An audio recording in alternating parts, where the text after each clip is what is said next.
Hi guys, and welcome back to the Hot Seat with Priscilla. Now we are on to our second guest. Now she is women empowerment to the max. I had the pleasure of meeting her on my first red carpet hosting premiere, so it was absolutely amazing. She is a director, she is a photographer, she's now also a model, and she's also an actress. She's all of those things while also being a fierce woman. Everyone, please welcome Danielle Patton. Hi, it's a pleasure to see you again. Thank you for coming. Thank you. Please take a seat.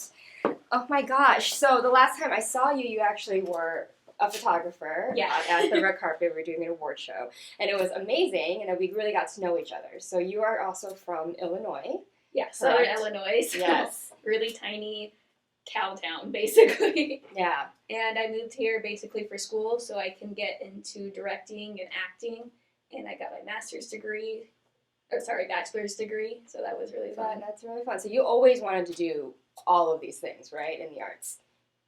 Technically, I originally just wanted to be a scriptwriter, and then I got kind of pushed into doing directing and editing, and then from that, it just snowballed into acting so I can connect more with my actors, and now modeling about 2 weeks ago, so that was really fun. Congratulations on Thank that. you. She did announce that she just got signed, and it's amazing. So much has happened since I last seen I you, know. so congratulations Thank with you. that. I think when I saw her, I just saw the headshot you just got taken that day, and it was amazing. I was like, okay, girl. I know. But, I think it's really inspiring because I think that you also push for a lot of women, empowerment and women pursuing their dreams, and you're kind of like a staple of that, right? Like it kind of, all those things that you kind of were like pushed into doing kind of helped you in a way, right? Oh, no, definitely. And I'm all about like women empowerment, women film, women directors, all that.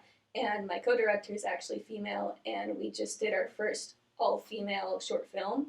So that was really fun. Yeah, that was really exciting. That's great. And so now you are involved with a production company called Dwarf Star Productions. Yes, correct? Yeah, that's my production company. Okay, so tell us a little bit about that. When you started it, what's behind it, all of those things. So we started Dwarf Star Films October 2021, and we're just doing a lot of short films with me and about 15 to 20 people. And it's just short films that we like, and we don't get paid for it or anything. It's just a way for us to experience being on camera and being on set, so it can get us ready for our big feature films that we're on and all that, because some of my actors are SAG actors. Right. And then I have vocalists, I have models, I have audio mixers, I have everybody that they're already in the industry, but they're not fully in the industry yet, if that makes sense. Yes, it makes sense. A lot of people don't make sense. Like, you're doing it, but then sometimes it takes that extra push. Yes. And then there's sometimes when you don't work often, I think a lot of actors and anyone in the field, either it's theater, it's film, it's whatever, you kind of are like, oh crap, did I lose it? Am I lose touch? Like it's kind of like you're constantly training when you're working. Exactly. Yeah, it might not make sense to the audience, but it makes sense. It does. To us, it does. Because so you went here. Now, did you go to school for theater? Or did you go to school for film? For film. For film. So tell us about how film school kind of was laid out. Well, first I went here for AI because I got a sorry, I'm blanking. No worries. I got a scholarship, and I moved here from Illinois, but they closed down in 2019, so I had to transfer to the Academy of Art University in San Francisco. The only bummer was it was all online because of COVID, but they kind of pushed me to do audio mixing, so I can make my own podcast now, which is really cool. And acting and like news anchoring and all this other stuff. I was like, oh, I don't need that. And then they're like, if you want to graduate, you do. So I was like, all right, cool. Yeah, and there's similarities with theater with that too when I trained, because there are things that I was like, I know that's not my thing. Yes. Like, and it wasn't even though, because I'm always like really self-aware. I'm not sure about yourself, but me, I'm like, okay, I already know I don't want to do that thing, but they push you on purpose to do it, because they're like, when you go out in the real world, you never know if like your job depends on you knowing that one. It could be something small. Definitely. Even if you don't do it in the audition process, they're going to be like, hey, do you know how to sing? Hey, have you done crew before? And then it's kind of your knowledge and your experience and kind of be like, okay, this person has worked. Yeah. That's how you get jobs. And even if, so I know, but then it's amazing though, because you also love kind of the editing portion too of production, right? So I guess that kind of helped you a lot when COVID happened. You could do some stuff remotely and work on editing, because that's really, really hard. Editing and production is... Yeah, I love editing, and I like to I specialize in color correction, so I like to take my time on the color and make it look as real as possible, because if the color's not right and the audio's not right, it's just doesn't have the same effect for the audience. Mm. So you have to look at it as a director, an editor, and a color correctionist point of view, and then as just an audience member, like looking in. Yeah. So you're kind of, you play all hats, but I'm sure that a lot goes on your mind when you're on a set. Yes. Right? Yeah. So you just got done with a movie. So tell us a little bit about your experience working on this. I know it was all females, but were you also an actor? Did you play all those different roles during this? So it was for the Las Vegas 49-Hour Film Festival. Oh, okay. And I was the main director, and then Malia was my co-director. And then I had my crew, and my cast was 4 females and 1 male, and he was only in there for like 10 seconds. So that's why I like to say, okay, you're done now. Yeah. You can bow out. Just at the very end. And it was really fun. We did everything in less than 49 hours, and we were one of the first groups to submit it. And we won second overall for audience choice and best musical score from my music lady, Danielle. She's actually in LA right now, so that was really fun. Can anyone watch this film? Is it out somewhere where everyone can stream it? It's actually on YouTube. If you look up Dwarf Star Films, it's called The Sleepover, and we've won 4 awards for it so far, which is really nice. Yeah, congratulations, because that's difficult. 49 hours to do one film with people, personalities, no sleep. It's not. Yeah. I wouldn't say it's probably fun. I wouldn't say it would be fun. It's fun after it's done. You're like proud of yourself, but then you're like in the moment. You're like it's I'm trying very to kill stressful. someone, including myself. You're like, you know. But what is probably the biggest thing you took away from doing that one film? From The Sleepover, probably that. Honestly, like it's gonna sound really cheesy, but like anything's possible, and it was just an overall really fun experience. And I actually got to work with 3 younger actresses, age ranges from like 15 to 18, and not a lot of people want to work with younger actresses, so I was like, they're super talented, they're beautiful girls. I was like, they need to have a chance to shine, and they were amazing. Yeah.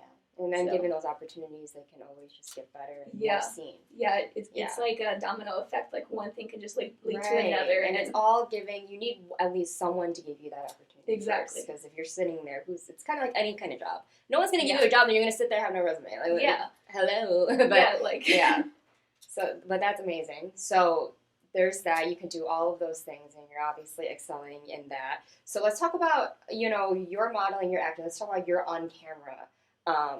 Work. Yeah. So you're extremely confident, you're extremely knowledgeable since the last time I talked to you about, the directing, the production, the computer work, all of those things. So how is the modeling and acting for you going? The acting's going really good. I was in 2 feature films last year, 3 commercials last year, and I believe 2 short films. I haven't got any work this year, but I just signed with Dream Tracks Academy, and Dawn is my agent. She's amazing, and I'm doing print work now, which is really fun. Good. And I never thought I would get into modeling, but college is really expensive, so I need to pay for it. Yeah, that's great. I mean, hey, booking jobs is probably the most important when you're an actress or a model. So we're in the process of a big one for Netflix right now, so I'm crossing my fingers because I don't have as much experience as acting, but I can kind of pick up on it, so I'm hoping I'll go. I think it helps because you have a lot of that behind the camera experience and the knowledge behind it, where, I mean, it's not the same, obviously, definitely not, but you know what goes into it, the work that goes into it, so you can respect it more and look at it from a different point of view than a lot of people who want to go into it because they want to be a model, they want to be an actress. I mean, it's a lot more work than I thought. I was like, Priscilla makes it look so easy.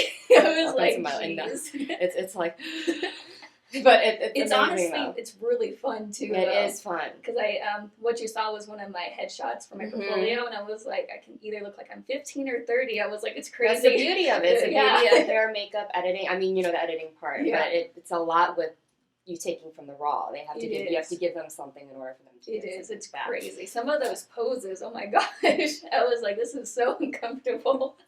But sometimes the most uncomfortable ones are probably the best photos to end up. They were. You just have to be, I think, the biggest thing, and I'm sure you can attest, is just being comfortable and confident in front of the camera. Because the camera will see everything. As a director, you would know. Definitely. When you're looking back, you're like, how can I help this?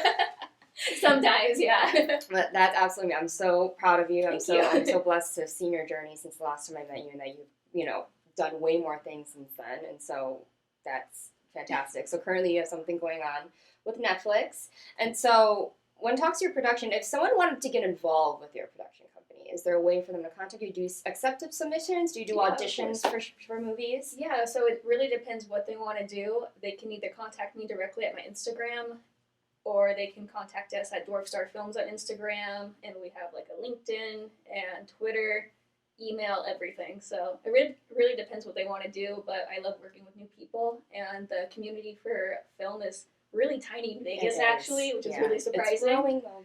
It is. Yeah. I wish it grew a little bit faster, but yeah, honestly, but sometimes the best things come to those. I know.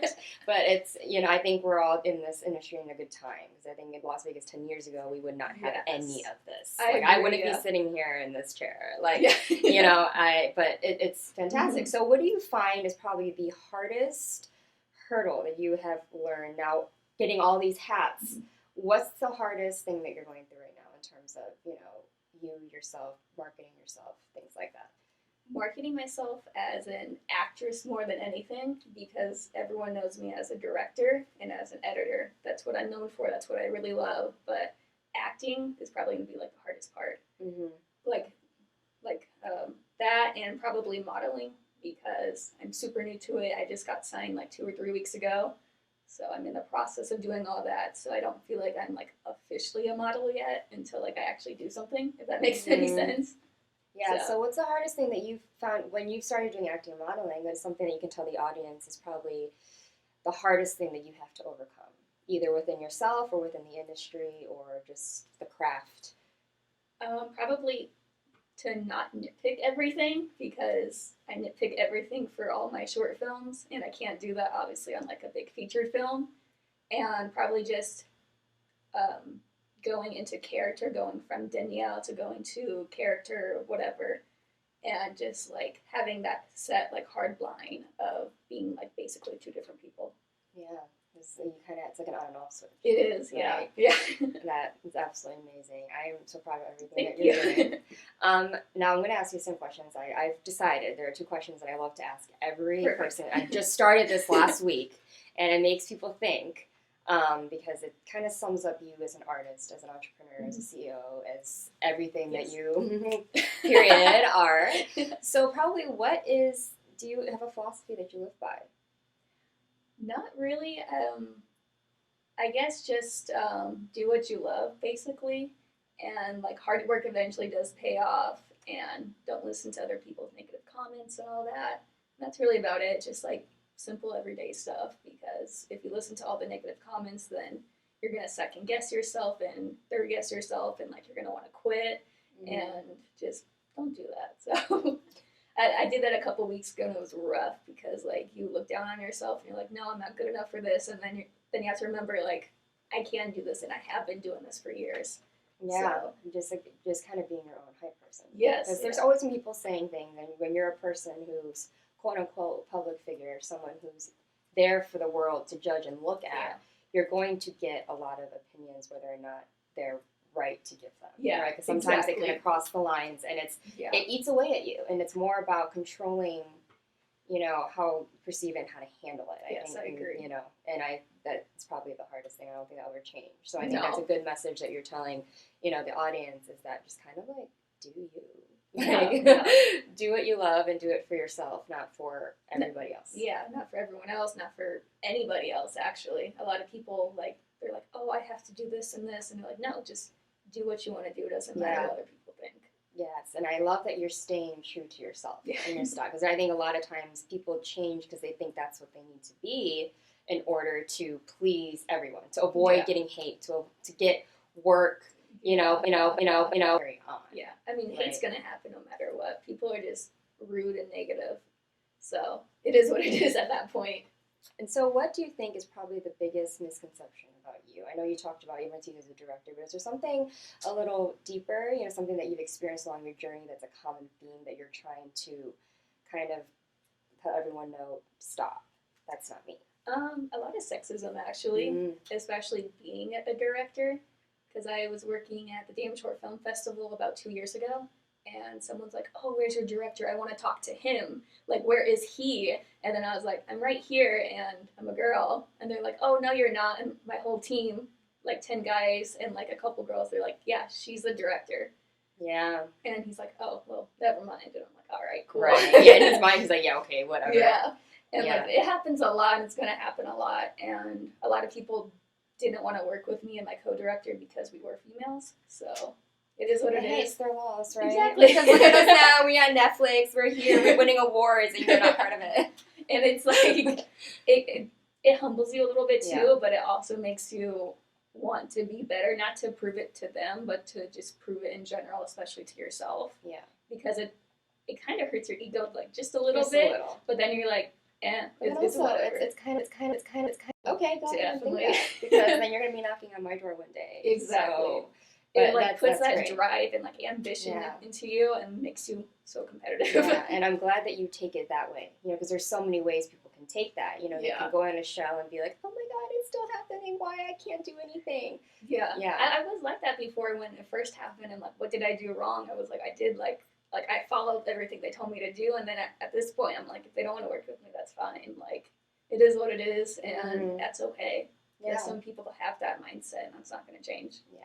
But it just kind of shows you what kind of person you are and what kind of people that you want to work with and Yes. what your brand is. And there's nothing wrong with theirs. There's nothing wrong with yours. Yeah. Just kind of knowing yourself Yeah. and being able to put yourself Mhm. where you want to be and be seen how you want to be Yeah. seen. And it's kind of taking control of that narrative, and which is an amazing message to give to all Thank you. women entrepreneurs, a lot of people who are experiencing the same things. And that's what I love pushing people's stories on the show, is because people are at home relating, Mhm. and they might be feeling these emotions, and they want to see someone who's sitting here being like, well, I did it, but I went through that, but this is how I did it, and maybe that can help someone else. Yeah, definitely. Yeah. So is there any movie that, before we go, that you're working on with Doorstar Productions, that you want people to look out for maybe in the future that might be coming out, or that you are currently casting for, etc.? We have, it's called Stuck, so that's in post-production right now, and then Contaminated, which I was a co-director for, and Malia was the main director for. Those will be released within the next month and a half. Then we have a short comedy film in February that we're casting for right now. Oh, she's So. booked and busy. You have to get on her roster and get in contact with her now, because she's a queen. That's amazing, though. I'm so proud of you. Hopefully I can get in contact with you. To Of work course. together. I mean, we have my Instagram, so. So please tell everyone where they can find you Yes. on social media. You Yes. and, you know, as an actress, as a model, and then also all the other hats that you wear. So for Instagram, it's at Doorstar Films, and then my personal Instagram is Danielle_M_Patton_. And that's really about it. I don't really use Facebook, only for like close family and Mhm. friends, but it's mostly Instagram that is our main platform right now. That's absolutely fantastic. Well, I can't repeat this enough, how proud I am of you, of what you're doing, your message that you're putting out there for all other people who are wanting to do this too, and that for you just coming on my show. I'm Thank so you. excited. Yeah. It's such an honor to have you. She is so sweet. She is so positive. Her energy is so bubbly, and everyone, please look out for Danielle, the work that she's doing as an actress and a model, and the work she's also doing behind the scenes. So thank you again Thank so you. much, Danielle. Everyone, please give her a round of applause. Thank you. She deserves it. And when we come back, we have more exciting people to interview, more exciting performances, so please stay tuned.